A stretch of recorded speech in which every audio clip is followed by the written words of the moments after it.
Did Xbox debunk all the rumors that have been going for the longest about Xbox has no games, Xbox games like Halo and such going to PlayStation, Xbox is getting out of the console business, Xbox isn't profitable, Xbox is done?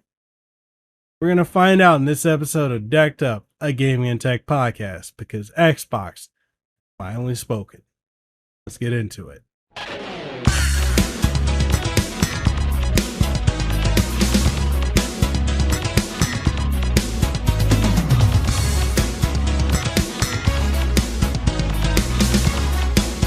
Oh, what's up, everybody? Mekel Kasanova here, host of Decked Up, a gaming and tech podcast. We got to talk about this. Xbox is finally they broke their silence. They put out a video. A lot of people wanted this to be a live stream, but they put out a video that addresses a whole bunch of stuff. I haven't seen this yet. I'm going to be watching it at the same time you guys are watching. I'm going to be giving commentary, and I'm also going to be doing two things with this. Not only doing the picture-in-picture showing you guys it, you can see me and I'm going to be talking about it, but I'm also going to be doing a segment after it's done to talk about everything that we just saw, because I think there's going to be a lot of meat to the bone, and if Xbox doesn't address all the bullshit that's flying out, it's not going to be looking good for them. So I'm going to throw a timestamp up here, just because by the time this is re-uploaded to YouTube, you're probably going to be able to know that there's two different sections. So if you want to see me and my reaction, or just watch along with the video from Xbox, about their business model, then you can just keep watching from here. And if you want to see the second half, where I give like a recap and my thoughts on and takeaways from that, then this will be the timestamp here. So all that being said, yeah, do all the stuff that YouTube likes. If you're watching this on YouTube, like, share, comment, subscribe, become a channel member or Patreon supporter for more content like this. Or if you are listening to this show on any of the other major podcasting outlets, then leave a like, a rating, share it around, and all that good stuff. So with that being said, let's go ahead and let's hop on into this stream here. Hello and welcome to the official Xbox podcast. I'm your host, Tina Amini, and we have a very special episode today, as you can probably tell by the fact that I'm joined by Phil, Sarah, and Matt. Welcome. And we're going to talk about some updates at Xbox. We want to talk about game exclusivity. We want to talk about Activision Blizzard, now that they're part of our portfolio, how that might be an impact on Game Pass. And we want to talk about hardware, too, and how all of this fits into the strategy at Xbox. So where should we start, Phil? Well, when we originally had planned for the show, starting back in December, I think we probably would have started with Activision Blizzard, maybe talked a little bit about the exclusivity with some of the news coming up, and then hardware. But we've had some unforeseen news that has come out. So let's just go and tackle the exclusivity question, because I know it's on the minds of a lot of people. We hear from the community, and that's an important input for us. So we made the decision that we're going to take 4 games to the other consoles, just 4 games, not a change to our kind of fundamental exclusive strategy. We're making these decisions for some specific reasons. We make every decision really with the long-term health of Xbox in mind. And long-term health of Xbox means a growing platform, our games performing, building the best platform for creators, reaching as many players as we can. We're always looking to learn as a leadership team and to grow. And we think this is an interesting point in time for us to use what some of the other platforms have right now to help grow our franchises. So we're going to do that. So these 4 titles, what are they? Can you say? It's not going to be Halo. Games, the teams that are building those games have announced plans that are not too far away. As we know, game teams put a lot of energy into their announcements with the partners. So I don't want to take anything away from those teams. So I won't be talking about the titles specifically, but I think when they come out, it'll make sense.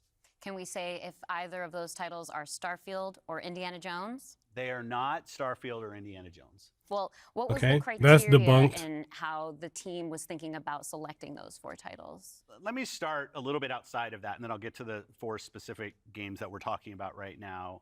Because the fundamental decision driver for any decision that we make, anything we're going to talk about today, is the long-term health of Xbox. That we're running a growing platform that is reaching more players, that our games are having as much success as possible. And I do have a fundamental belief that over the next 5 or 10 years, exclusive games that are exclusive to one piece of hardware, are going to be a smaller and smaller part of the game industry. And that's not some great insight, because if you look at the last 10 years and what the biggest games are today, it's a natural place. Whether it's one console and PC, multiple consoles, mobile console and PC, you see big games landing on multiple platforms. And we want to be a great platform for creators that are trying to realize that potential. But now back to the specifics of the question on these four specific titles. We looked at games that are over a year old, so they've been on Xbox and PC for a while.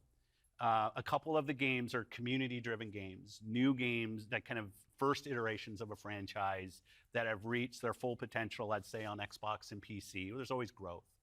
Franchises that we obviously want to continue to invest in. Part of having the ability to continue to invest is that the businesses behind those franchises continue. We think it's important that these service-based games that have communities behind them, that they can have confidence that they're going to exist in the future. So 2 of them, kind of community-driven games that will end up on other platforms and give us the ability to continue to invest in them. We think that's great for the business and great for the communities, more players to play with. I'd say 2 of the other games are smaller games that were never really meant to be built as kind of platform exclusives and all the fanfare that goes around that, but games that our teams really wanted to go build, that we love supporting creative endeavors across our studios regardless of size.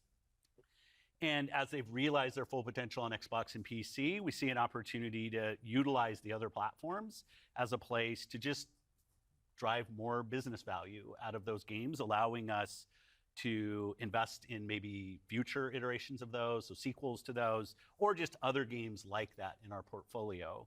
And when we don't damage Xbox and we can grow our business using what other platforms have and to help us with that, we're going to do that. And that's really the story behind these 4 games. And last thing I'll say, looking forward, I think there is an interesting story for us of introducing Xbox franchises to players on other platforms to get them more interested in Xbox. We think there's a good brand value for Xbox there. So 4 games, no promise beyond that. So if you're on those other platforms and you see these 4 games coming, please don't take it as some signal that everything's coming. It's not.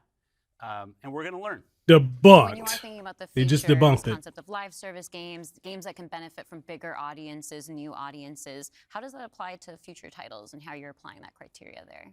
Yeah, there's really no fundamental change to how we think about exclusivity. We just came out of Developer Direct, which was an awesome show, where we showed great games that are coming to Xbox and PC and cloud, which really makes them accessible to hundreds of millions of people.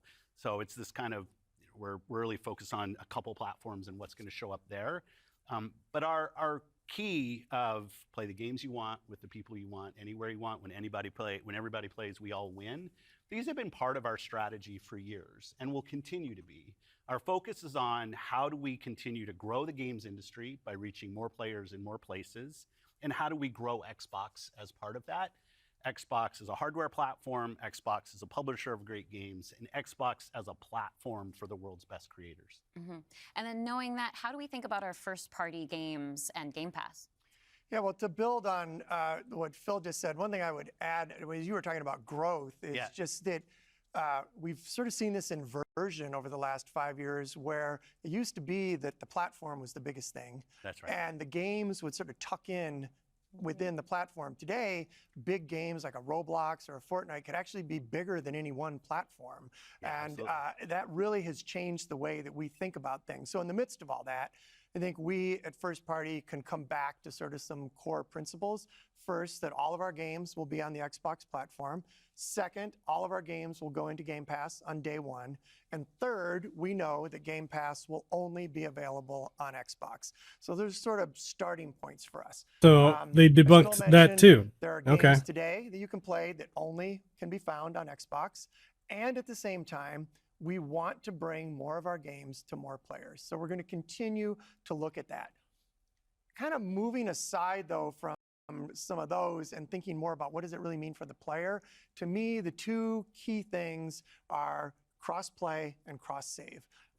Those things allow us to deliver on the promise of Xbox, which is play with your friends where they are, play on the devices you want, play the games you want. So that is really only possible at a practical level when you know that your saves and your player are going to be able to move across all those parts. So not all of our games today are necessarily built to take advantage of that. There still will be some games that don't. As we bring more teams into the Xbox family, there's some catch up to do as we get there. But that cross-play, cross-save is like so fundamental to what we're doing, and I think is something that we as First Party get such a good benefit from being so close to the platform. Yeah, absolutely. I mean, that's one of the things, like you said, all of our games are always in Game Pass. And so I'm excited to announce, you know, with the coming together that we had with Activision Blizzard King, that Activision and Blizzard games are coming to Game Pass, starting with Diablo 4 on March 28th, which I'm super, super excited to share today. Okay. And it's all part of our commitment to make Xbox, the Xbox experience and the games that we build as widely available as possible. So now the 34 million Game Pass members can all enjoy the fantastic experience of Diablo 4.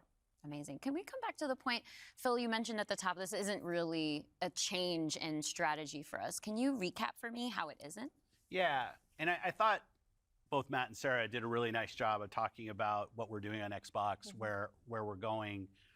You know, if you take a platform feature like Xbox Play Anywhere, which has been a promise that we've made on our first-party games, that you can buy our game once, you're going to get to play across Xbox and Windows. I think we're the only platform that does this. That makes it possible for you not only to play with your friends wherever they are, but to know that you actually have multiple entitlements to the games. I think that's a technology I would love to see applied to more platforms. But it is this view that people are going to play Xbox in multiple places. Whether it's play the games you want with the people you want, anywhere you want, whether it's content, community, and cloud, whether it's when everybody plays, we all win. Like, we've had different taglines, different strategy kind of words that we've used, but always with this view that Xbox is a platform for creators who want to reach the most players.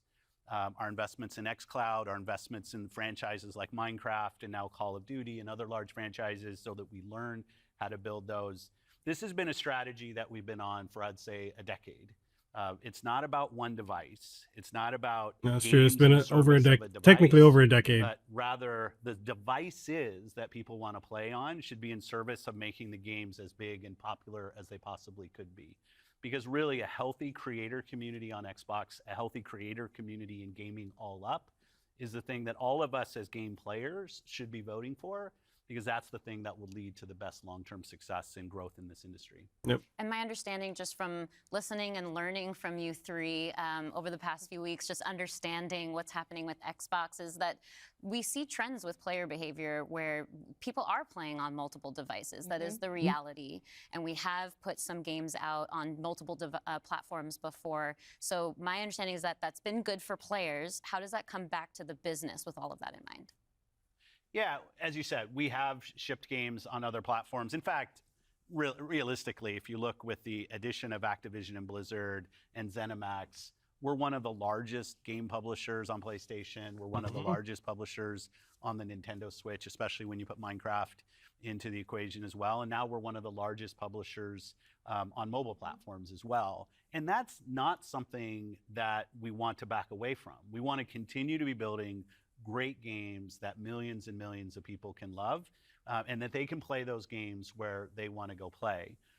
But we do understand the business success that Xbox has to have. Us as leaders in this business, the system today, the system that all companies that we play video games from, is a world of you got to be growing your business, growth in our Xbox business is critical to the long-term health of Xbox. Many people know I've been on Xbox for over 20 years, and I want to make sure Xbox is in the best position for the next 20 years. That means healthy player community, healthy creator community, and healthy business. So when we look at opportunities to allow more people to play, more people to engage, more people to buy, more people to subscribe, it's all about putting Xbox in the best position. And our hardware is a critical component of that. The absolute best experience somebody has on Xbox is hardware that your team builds and that people play on. But that's not going to be everybody. We fully accepted that we're going to have Xbox players across all kinds of devices. So I think a lot of people think about 2023 as this incredible year for gaming. And in a lot of ways it was. There were some really amazing releases that I think we all enjoyed. But what were the signals behind the scenes that maybe indicated how we wanted to look at the future of Xbox and how we kind of keep up with the industry? Yeah, such a good question. And I think it's, as people who care about the industry, which I assume is people who are watching this, it was an amazing year. Some great launches, some of the games that I think will stand the test of time and people will be talking about a decade from now. But it's an industry that didn't really grow. And what happens when an industry doesn't grow? You end up with some job eliminations, which we had. We had even our own hard decisions to make about building a sustainable business for ourselves, but in no way were we alone in that. When you think about a healthy industry, that was brilliant. I want players who we're going to touch on that believe shortly. they will find the best games on the platforms that they love. I want people who invest their careers in working here to feel like this is a place that they can be successful. And that really is down to being part of an industry that is growing. If you listen to Lisa Su, the AMD CEO, she'll say that AMD-powered consoles are likely to decline in 2024. I think there's an amazing set of games coming in 2024, but if we don't get to growing as an industry, the industry will struggle. And today there's really two choices on how do you grow the industry. Do you say I have a fixed number of players, the players that we have today, and do I find new ways to monetize those players to get more money from the players that I have? Or do you think about how do I expand the business I have by finding new players and adding those to the base of players that already play? Our focus on Xbox for the last decade has really been on that latter point of how do we make sure Xbox is growing for our players, growing for our creators, so those people are finding success on our platform, which will grow the Xbox business and put Xbox in a position to be very strong for years and decades to come. What up, Blackheart? How you doing, man? These growing gaming communities, how they're incredibly large, and comparable on such a different level when we think about console audiences. Like you mentioned Roblox, you mentioned Fortnite. So how are we're obviously thinking about our responsibility, our hardware responsibility is supporting the growth of gaming communities. How has that actually shown up for the players? Are there other games we can speak to from our portfolio? Well, as Phil mentioned, I mean, two of the biggest ones for us, Call of Duty and Minecraft, I mean, they are driven just from the bottom up by the communities of people that play those games, which is so great. I think about it, for the player community, it comes down to where are the friends, where are the people you play with, and then equally important is where have you built up your library of games, right? Where have you invested? Where's that library? I think those two things probably are some of the biggest influences on where people choose to play and what devices they choose to play. Yeah. When we think about, on the other side, the developer side, just any game developer wants their game to find the biggest audience possible. That's just the nature of building a game. You want people to enjoy and participate in what you've made. And I think we're in a unique position to deliver on that just because we are the platform. We build hardware, we've got a first-party games group, and then we've got a system that ties that together, that brings together your friends, your progression, your achievements, all of that. And I think that's really what has contributed to the momentum behind some of these communities. Yeah, absolutely. I mean, when you look at, just step back and you look at the history of the industry, we've moved from a place where it used to be that someone built and launched a game to accelerate hardware to actually the things we do with our hardware and with our platform are all in service of making those games bigger. And we think about that across all of the investments we make, the consoles we build, the investments we do with things like cross-play, cross-progression, the things that we're doing with cloud. How do we actually give more options to game creators so they can have the greatest success? I think one of the fun recent examples about this is actually Pal World. You know, Power World was able to launch. They were a game preview. They launched in Game Pass. They also simultaneously launched in Steam. And through the combination of those things, you know, Pocket Pair was able to have this outsized success. And it was the largest third-party Game Pass launch ever. And that's all because we give creators options on how they can launch their games. We've got subscription, we've got retail, we've got free-to-play, we've got game preview, we have the consoles, we have our experience on PC, and they can access all of those things. And when we step back and we just look at the performance of our platform all up, we know it's working.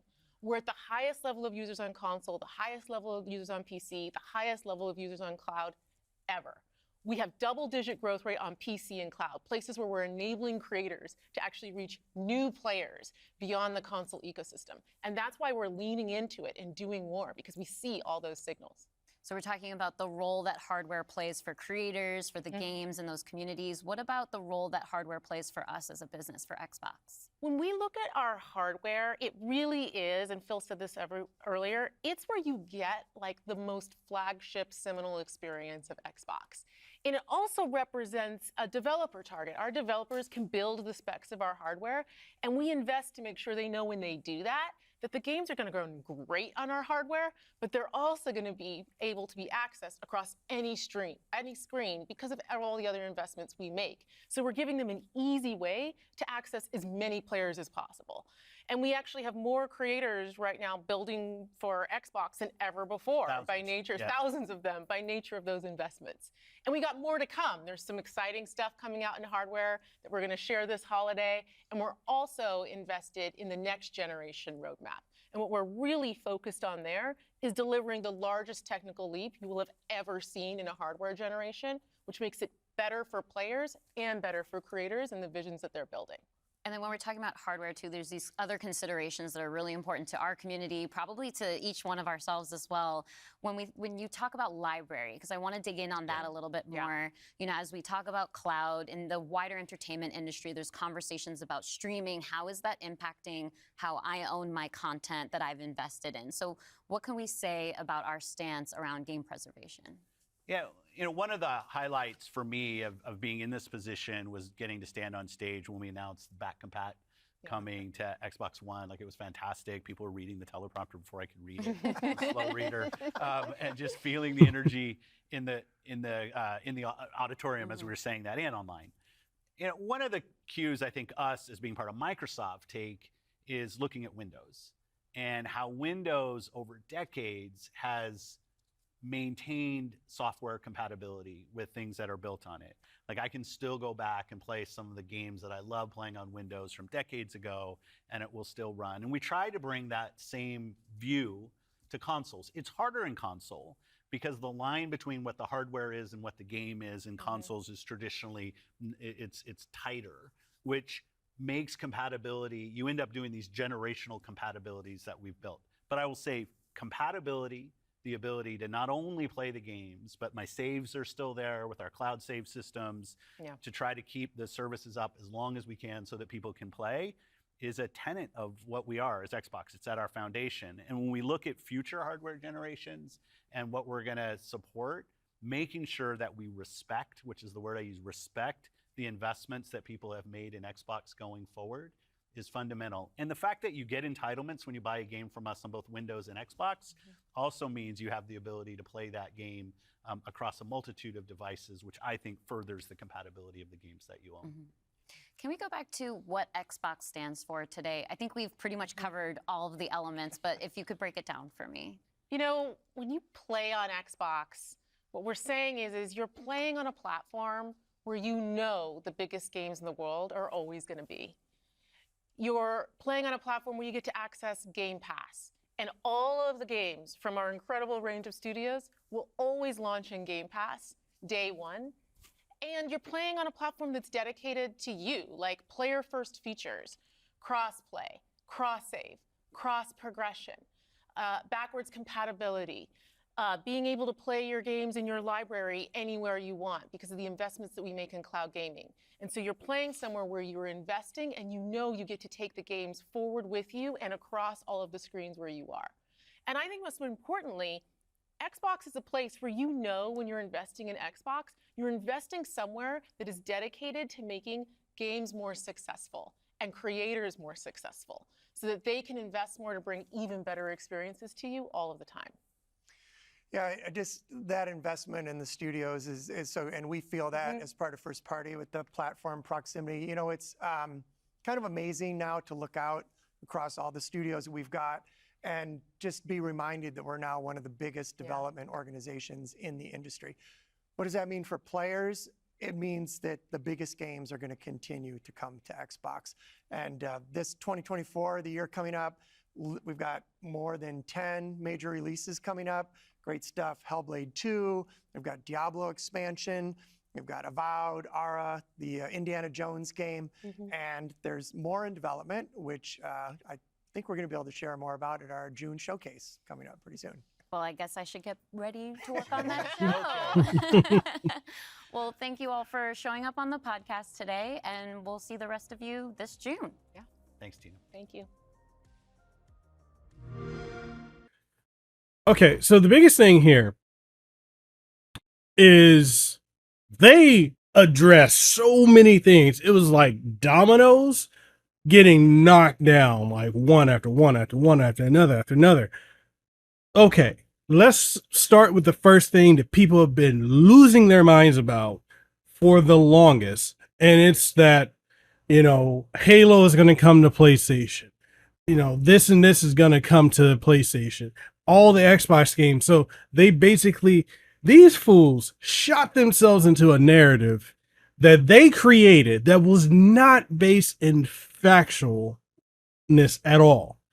They shot themselves into this corner by basically trying to say the Xbox is dead, Microsoft has given up on it.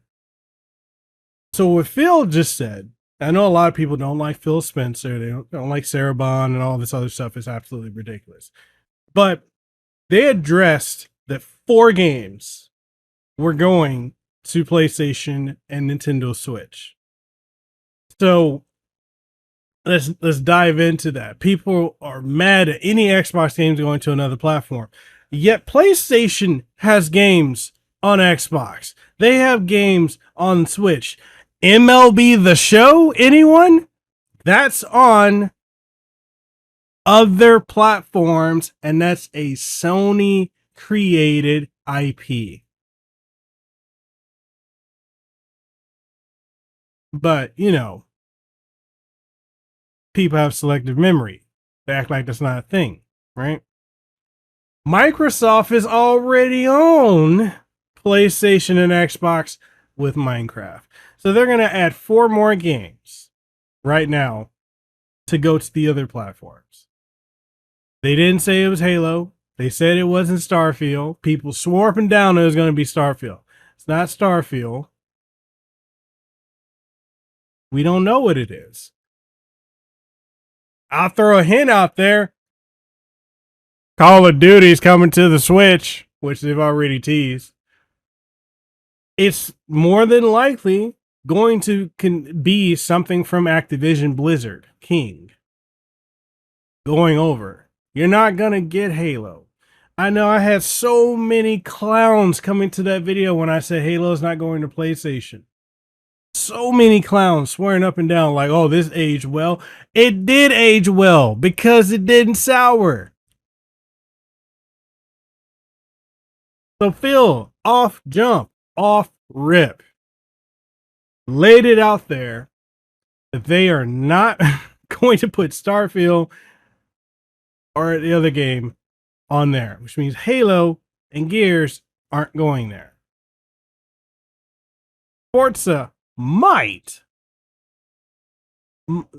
Possibility of Forza, but I highly doubt it. Because PlayStation has Gran Turismo. That's not going anywhere else yet. Probably going to go to Steam. You know, PC. Not going anywhere else. But I could see something from their library going multi-plat. I just really think it's going to be Activision Blizzard. Activision Blizzard King. I think it's going to be one of those. So, all right. The other thing, and I've lost track of all the stuff that they tackled, but the whole thing about them not being committed to having a dedicated device or console. They debunked that too. They're committed to continuing Xbox as a brand, Xbox as a device, but they also are not only focusing on Xbox as a device, but Xbox as a service. These two can coexist. For people who think that that can't be a thing, they can coexist quite easily. You can maintain having the Xbox physical hardware ecosystem, but still put these services of Xbox out there for everyone. You got, and they already said, they're in mobile gaming, they're in PC gaming, they're on other platforms due to Minecraft, and then they're on Xbox. You have more people now playing Xbox than any other, and a lot of people say there are less people playing Xbox than ever. That was debunked with this, because Xbox now, they stated more people playing Xbox than ever before. Original, 360, and One, more people on the series right now. So the thing is, there's layers to that, right? We'll peel back the layers. There are more people that attribute to this. There are more people that are playing video games now in 2024 than there were people playing video games in 2013 when the Xbox One came out, in 2005 when the Xbox 360 came out, in 2001 when the original Xbox came out. There are more people that are playing games globally. There's what, 4 to 5 billion people on the planet. They've already got millions of people playing on Xbox. That's still a net positive. That's still a net positive.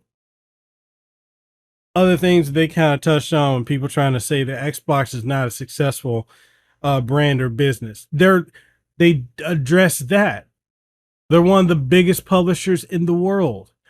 Even if they bought up a lot of studios, that would you have rather those studios have gone out of business or be bought? This is a conversation we could bring back to the whole the Embracer Group conversation that people had, where people were mad that Embracer Group was buying up all these different studios.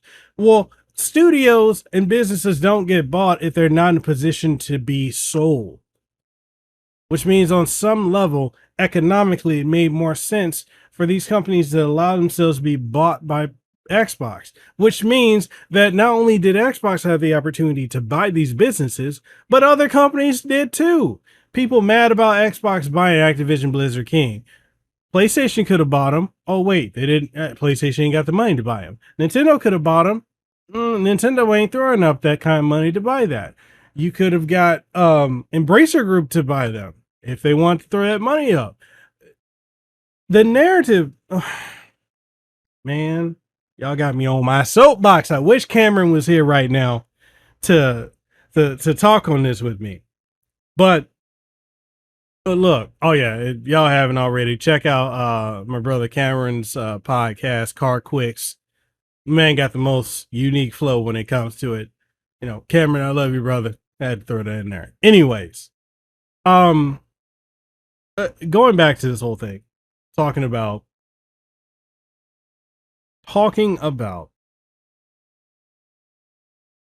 they're not successful. They are. The thing is, we've gotten so used to the narrative being painted that Xbox is the bad guy. Xbox is this giant evil in the gaming community. And then we got the paragons that are PlayStation, that are Nintendo. Two companies that are often the most anti-consumer that there is. But people want to play to being a fanboy. Nintendo fanboys, Sony ponies. There are Xbox as well. They're fanboys in all of them. But the narrative has been painted for the last, I want to say, 10 years, 10 to 12 years, that Xbox is not a good company. It's not a good brand. It doesn't belong in gaming. It needs to go away. That's been a 10-year-long narrative. They're not successful. That's also a narrative. It has no games. It's got the most games right now, the most studios. They have generations of games that you can play now. And going back to my comment about Xbox or other PlayStation and Nintendo being anti-consumer,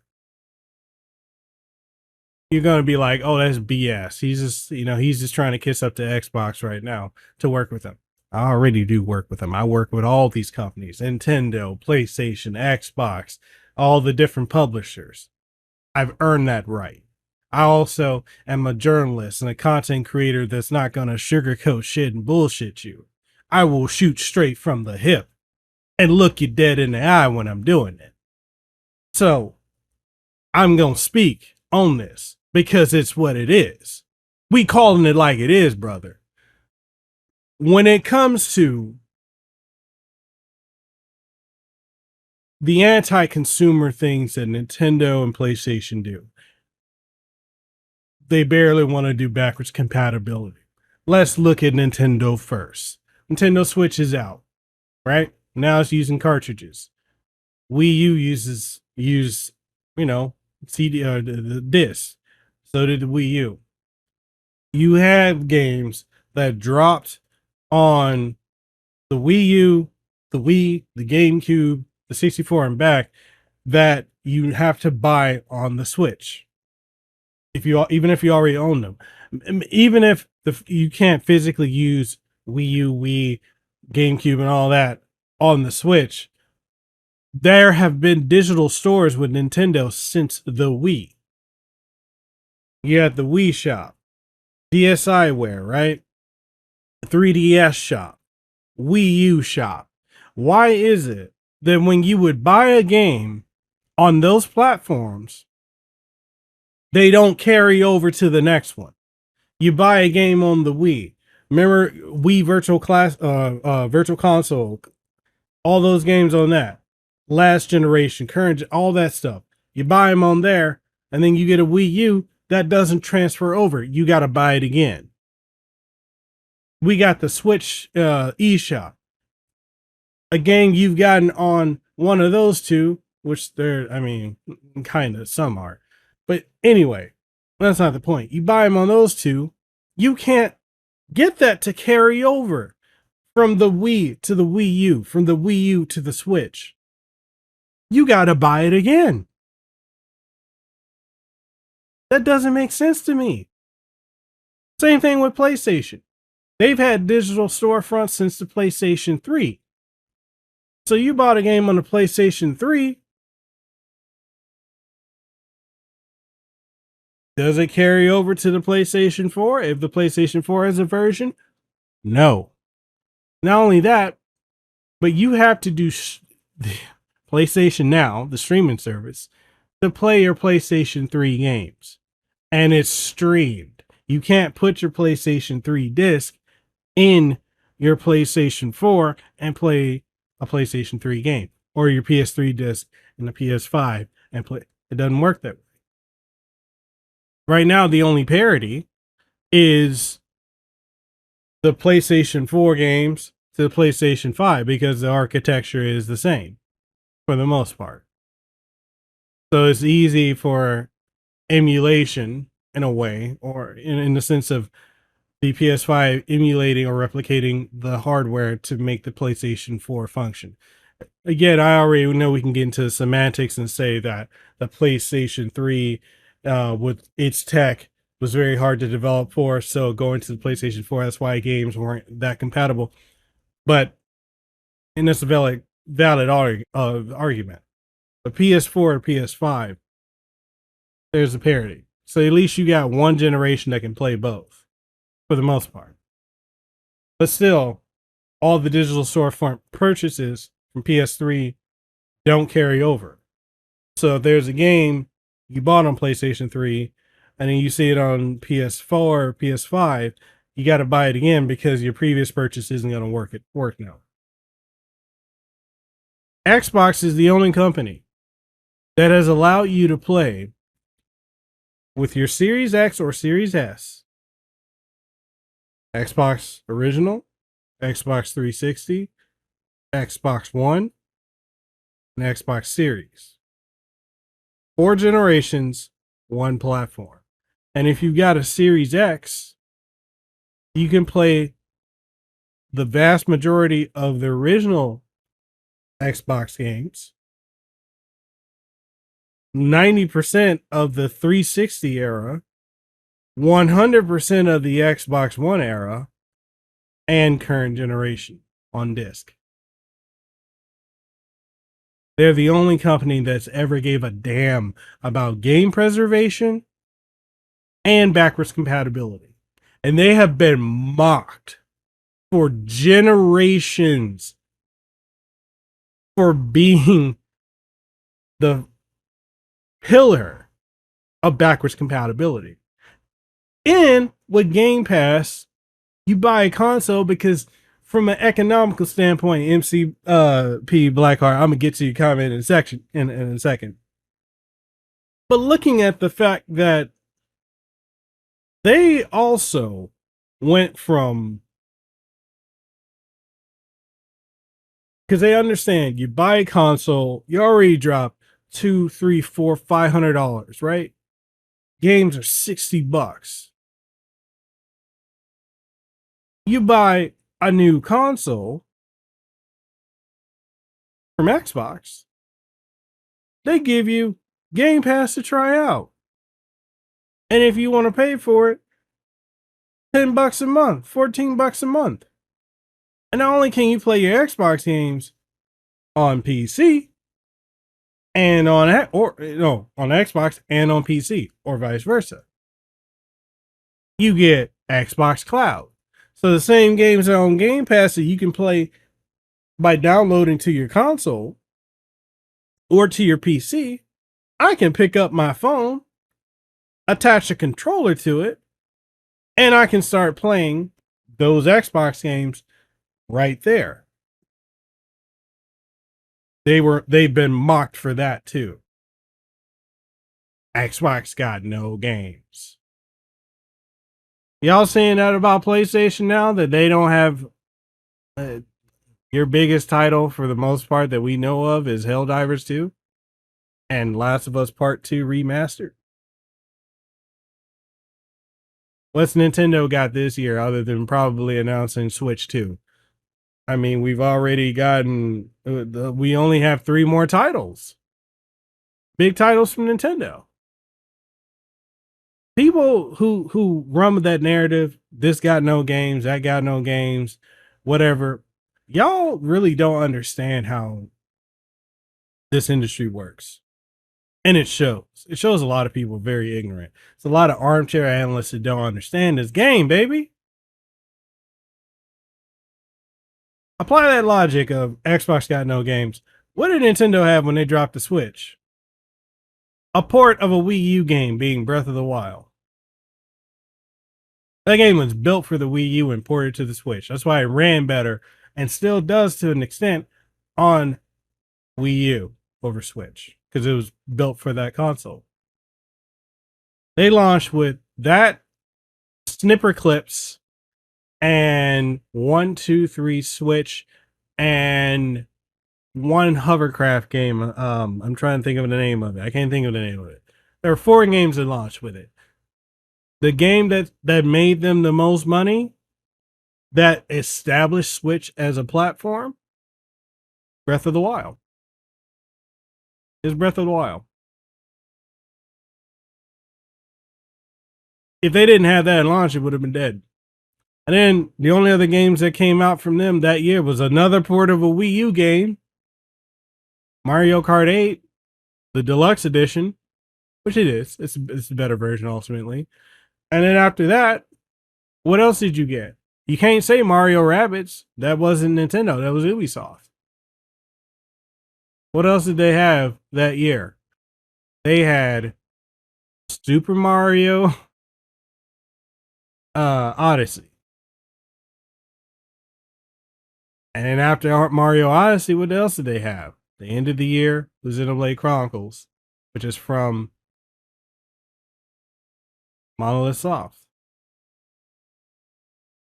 They have 4 games in 2017 at launch. But what was filled out? Third party.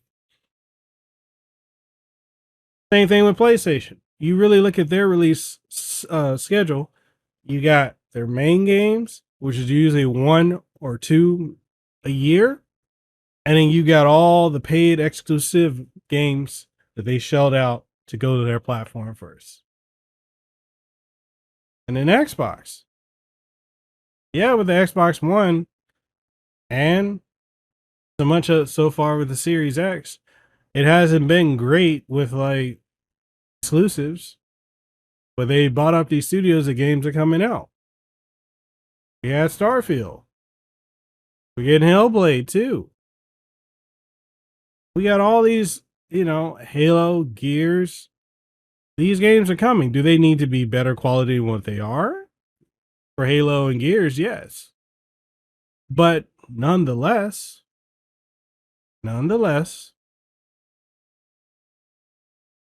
every company relies on third party. So that this platform has no games. That narrative needs to die. It's stupid. It's absolutely stupid.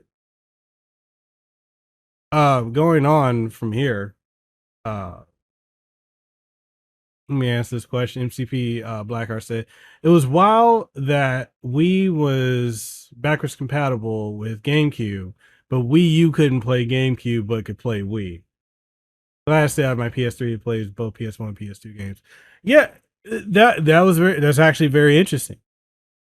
I honestly think the Wii U should have been able to play GameCube. It made no sense why it couldn't. And you could still use GameCube controllers with the adapter plugging into the USB port on the Wii U. It's weird that they didn't incorporate that. But other than that, Sarah Bond, I mean, she got into the weeds and the thick of it when it came to like the numbers, the success, the expansion. And the other thing all of them addressed, we got 4 exclusive games dropping this year for Xbox and PC. So 4 of them are dropping this year. Hellblade 2, Indiana Jones game. Don't forget, you're finally going to be able to play Final Fantasy 14 online on Xbox coming this year. So Xbox has plenty of games. There's plenty of games. Just a lot of people, if it's not for you, it's not for you. I think platform wars, and a lot of my journalist friends and content creator friends, we all agree on this. Platform wars, console wars, this isn't really a console war era. A lot of y'all who act like it is, you didn't grow up in the 80s or 90s when it was a platform war. When you had 10 to 17 different consoles versus 3 that we have now. Y'all need to gain some perspective. Y'all also need to take your asses outside, touch some fucking grass, and also take your ass inside, wash your ass, get a shower, and blow the Cheeto dust off your keyboards. Because a lot of y'all just make this about your whole identity. Your whole personality is this platform stuff. Being an Xbox fan, being a PlayStation fan, being a Nintendo fan, being a Steam Deck or whatever handheld, whatever is out there. Being an Apple fan, being and y'all need to understand something. These companies don't give 2 fucks about you. They don't care about you. They don't wake up thinking about you. They just want more of your money. This is for profit. For profit. They're doing what's best for their business and their bottom line, no matter what the fuck you think about it. But at least Xbox, unlike PlayStation and Nintendo, Xbox actually goes out of their way to talk to and be in communication with their audience. Nintendo don't talk to y'all. They throw up a direct, that's it. They put up a tweet and that's it. They do a Nintendo Treehouse, that's it. PlayStation does their state of plays, that's it. Xbox actually engages with their community.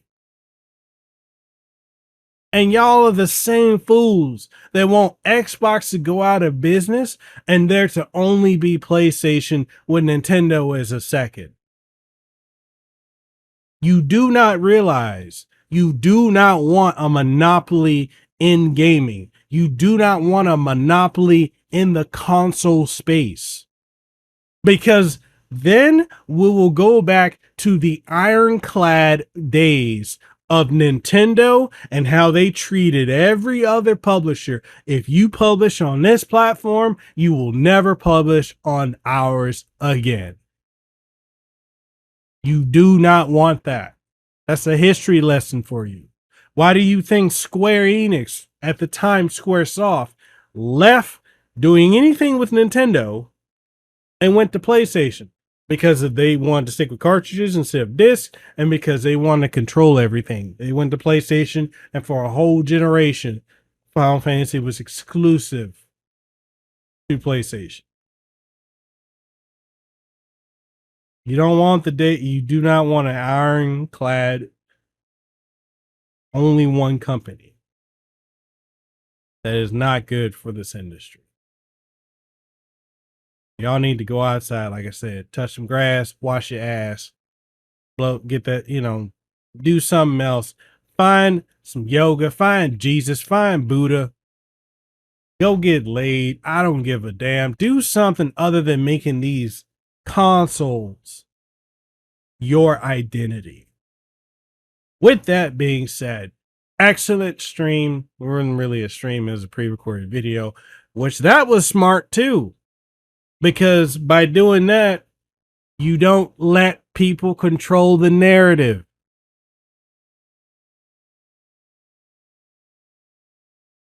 Brilliant. That was brilliant. With that being said, people, amazing presentation from Xbox, from Sarah Bond, from Phil Spencer, from all the other folks. It's awesome. With that being said, what do you guys think? What do you think of this whole presentation? What do you think of the fanboys? What do you think of the fear mongering, the doom and gloom, and all the bullshit that was out there? Let me know what you think. You're watching this in video format in the comment section down below. If you are listening to it on any of the major podcasting outlets that this is on, then please leave a comment, leave a rating, and share the podcast with someone you think would enjoy it. That being said, I'm signing out. Hope y'all have a great aloha and blessed rest of your day. I'll see y'all in the next one. Peace out and a hui ho.